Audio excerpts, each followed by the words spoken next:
It's a well-known fact that the majority of people that bet on sports lose long term.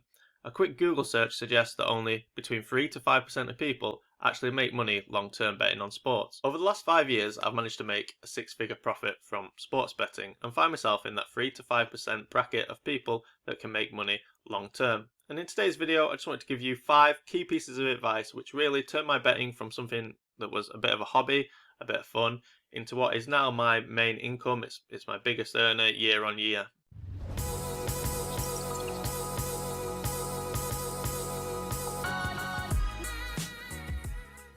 Alright, so on to the first tip. Tip number 1 is to treat your sports betting like a business. So a lot of people don't make money long term from sports betting because they approach it with the wrong mentality. They just look at it as like a bit of fun, you know. They sit down, they see that the game's going to be starting in 10 minutes, they crack open a beer, they get the phone out, they go into the betting app and they just fire off a few bets, which is fine, you know. If that's what you want to get from your betting, if you just want it to be a bit of fun, then that is absolutely fine. However, if you do want to make money from it, you want to make money long term, and you want to take a wage from your sports betting, then you really have to change that mentality and start looking at it like a business. So how exactly do you treat your sports betting like a business? Now I have a whole video dedicated to this, which I will link below in the description, discussing the concept of treating your betting like a business. But here's a few key points. One would be to have a completely separate bankroll. Okay, so you put some money aside, let's say it's £1,000, $1,000, wherever you're from, 1,000 of whatever your currency is, and you just say, I'm just going to use this for my sports betting. It's separate to everything else that I have in life. You know, I'm not gonna dip into it to pay the bills, to pay the shopping bills or food. That is what I'm going to use for my business. Secondly, you would have some kind of staking plan, so you should know exactly how much you're going to be betting on each bet. Okay, it shouldn't just be, you know, £100 one week, £50 the next week, £400 the next week. You should have a set staking plan.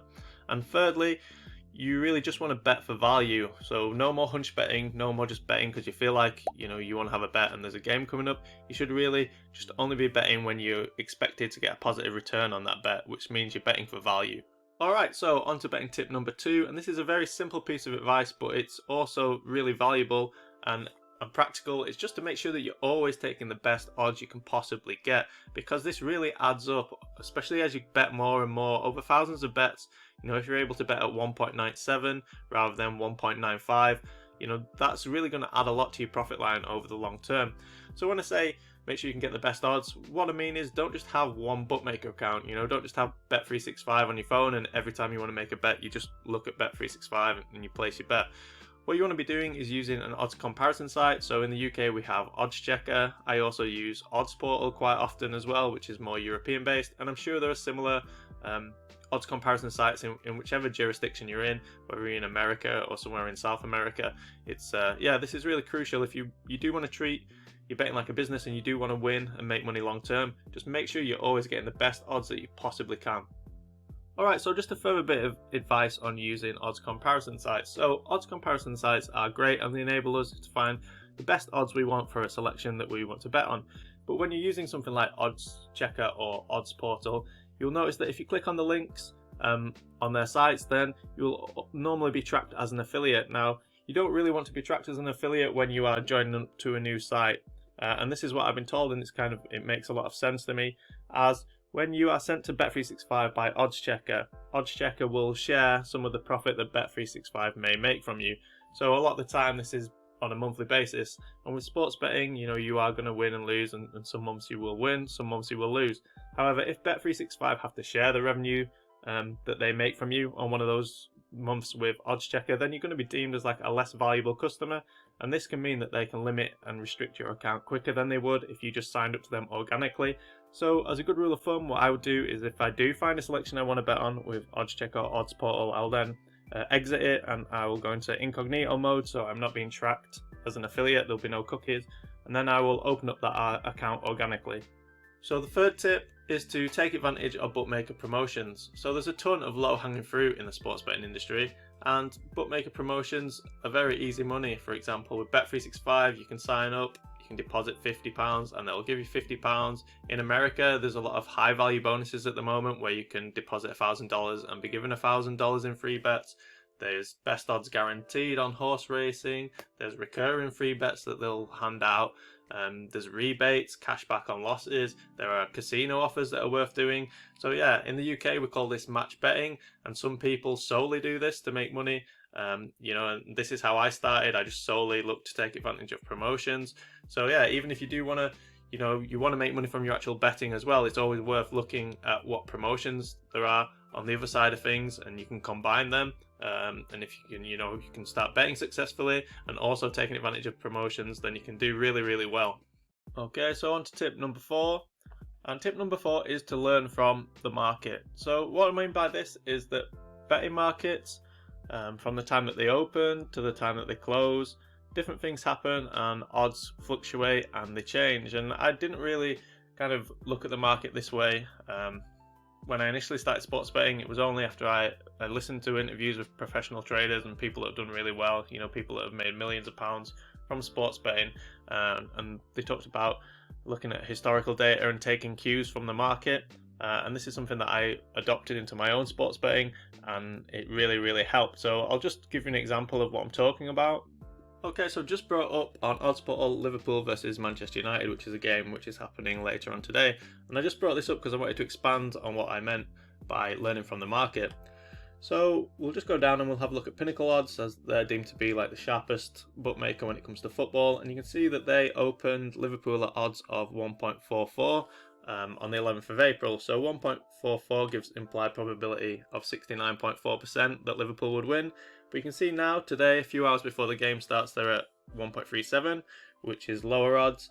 And this gives you an implied probability of nearly 73%. So you can see the market deems now that Liverpool have a better chance than they did on the 11th of April, so 8 days ago. So you can see there's been quite a change in odds. So what I mean by learning from the market, and this is an approach I took, is looking at why do the odds change, like questioning why they change. So what's happened in those 8 days which has made those odds change? Why are Liverpool now deemed to have a higher chance of winning? Because with sports betting, if you can beat the closing line, which is basically the odds before a game starts, that's a really good indicator that you're going to win long term. So by kind of questioning and looking at why odds change over a number of days, you can kind of formulate strategies to beat sports betting and actually win long term. Alright, so just to stay on the Manchester United versus Liverpool game, I wanted to talk about why odds do change and what you can kind of think about and try and formulate strategies around. Now, one of them that I've talked about before is just player information.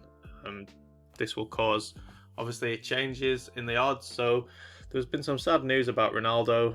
He lost his child, and that means that he's not going to be playing in this Manchester United versus Liverpool game. And obviously Ronaldo is a key player for Man United. He's coming off scoring a hat-trick in the last game, and without Ronaldo, Man United will be deemed less likely to win. And you can see that reflected in the odds here, as the odds had settled at about 1.45, and then when that news broke, you could see that Liverpool were backed in.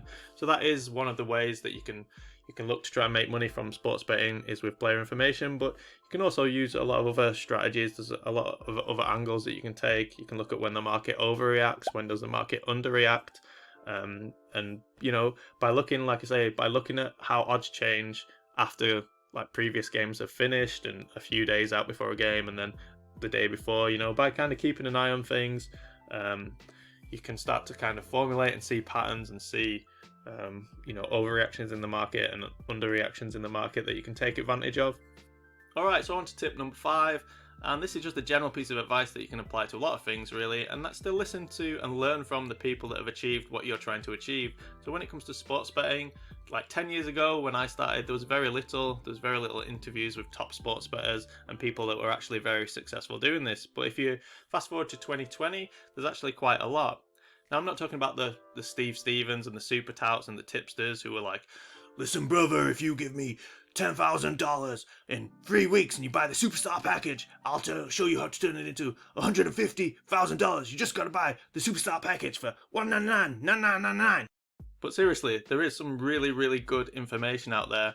A great starting point would be to look at the TradeMate Sports channel. They interviewed several very successful sports bettors, and there's tons of really good information in those interviews, and you can kind of, you can pick off little pieces of just golden information that you can look at and use for your own betting. And yeah, I took a lot from those interviews, and I'd really suggest that you go and check them out. Another thing you could do would be to like and subscribe to this channel, as I always do my best to try and give out good pieces of information and value when it comes to sports betting. Alright, that pretty much covers everything I wanted to talk about in this video. I hope you found it useful and maybe you learnt something from it, and if you did, please give it a like and subscribe to the channel. I'll add a load of links in the description if you want to learn more about anything that I've discussed, and I'll also add links to some of the best interviews on the TradeMate Sports channel from professional bettors, which I just talked about, as I think there's some, like I say, there's some kind of golden insights in these interviews, and they're really worth watching. You know, if you want to succeed in sports betting and you want to do well from it, why not listen to people that have made millions of pounds doing exactly what you want to do? You know, it makes a ton of sense.